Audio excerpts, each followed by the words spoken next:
સૂર્યપુર નામનું એક ગામ હતું। એ ગામના પાદરે ઘણા ખેતરો આવેલા હતા। એ ખેતરોમાંના એક ખેતરમાં એક સુગરીએ પોતાનો માળો બનાવ્યો હતો। એ માળામાં તેની સાથે તેના બે નાના બચ્ચા રહેતા હતા।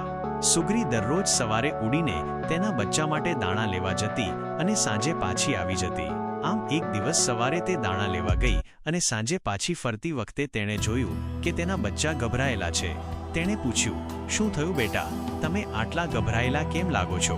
એક બચ્ચાએ કહ્યું, માં, આજે સવારે ખેડૂત અને તેનો છોકરો ખેતરમાં આવ્યા હતા। તેઓ કહેતા હતા કે પાક હવે તૈયાર છે, એટલે આવતીકાલે મજૂરો બોલાવીને પાક લણી કાઢીએ।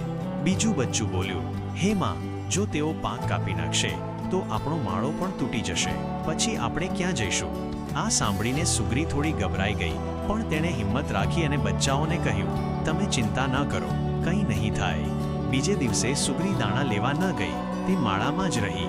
થોડીવાર પછી ખેડૂત અને તેનો છોકરો ખેતરમાં આવ્યા અને મજૂરોની રાહ જોતા રહ્યા। બપોર થઈ ગઈ, પણ મજૂરો આવ્યા નહીં। તેઓએ એકબીજાને કહ્યું, ચાલો આવતીકાલે ફરી મજૂરો બોલાવીએ। એમ કહીને તેઓ પાછા ગયા। સુગરી આ બધું સાંભળી રહી હતી। બીજા દિવસે સવારે જ્યારે સુગરી દાણા લેવા જવા લાગી, ત્યારે બચ્ચાઓએ પૂછ્યું, માં, જો ખેડૂત આજે પણ આવી જાય તો શું થશે? સુગરીએ હસીને કહ્યું, તમારે ગભરાવાની જરૂર નથી। આજે પણ ખેડૂત પાક કાપી નહીં શકે। હું જલ્દી પાછી આવી જઈશ। એ રીતે ફરી ખેડૂત આવ્યો, મજૂરો ન આવ્યા અને પાછો જતો રહ્યો। આ રીતે 2-3 દિવસ સુધી એમ જ ચાલ્યું। ખેડૂત રોજ મજૂરોની રાહ જોઈને પાછો જતો રહ્યો। અંતે એક દિવસ ખેડૂત અને તેનો છોકરો કહેતા હતા, જો હવે મજૂરો નહીં આવે તો આપણે જ પોતે પાક કાપી નાખીએ।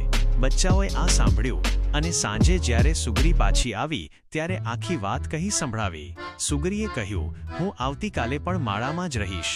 આખરે બીજા દિવસે ખેડૂત અને તેનો છોકરો ખેતરમાં આવ્યા, મજૂરો આવ્યા નહીં તો તેમણે પોતે પાક કાપવાનું શરૂ કરી દીધું। આ જોઈને સુગરીએ તરત જ પોતાના બચ્ચાઓને લઈને પહેલાથી તૈયાર કરેલા બીજા માળામાં જઈને રહેવાનું શરૂ કરી દીધું।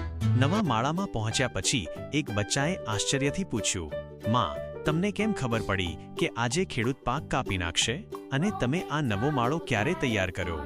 સુગરીએ હસીને જવાબ આપ્યો, બેટા, હું પહેલા જ દિવસે સમજી ગઈ હતી કે જ્યાં સુધી તેઓ બીજાની આશા રાખે છે, એટલે કે મજૂરો પર આધાર રાખે છે, ત્યાં સુધી પાક કપાશે નહીં। પણ જ્યારે તેમણે કહ્યું કે અમે પોતે પાક કાપીશું, ત્યારે ખબર પડી ગઈ કે હવે તેઓ સાચે જ પાક કાપી નાખશે।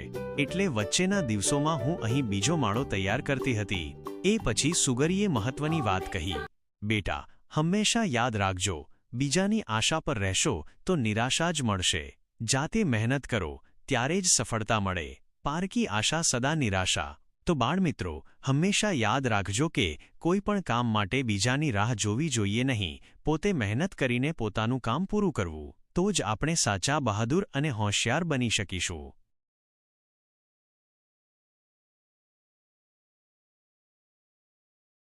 અમારી ચેનલ પર આવી જ અવનવી સાહસિક વાર્તાઓ આવતી હોય છે, જેની સૌથી પહેલા નોટિફિકેશન માટે અમારી ચેનલને સબસ્ક્રાઇબ કરો।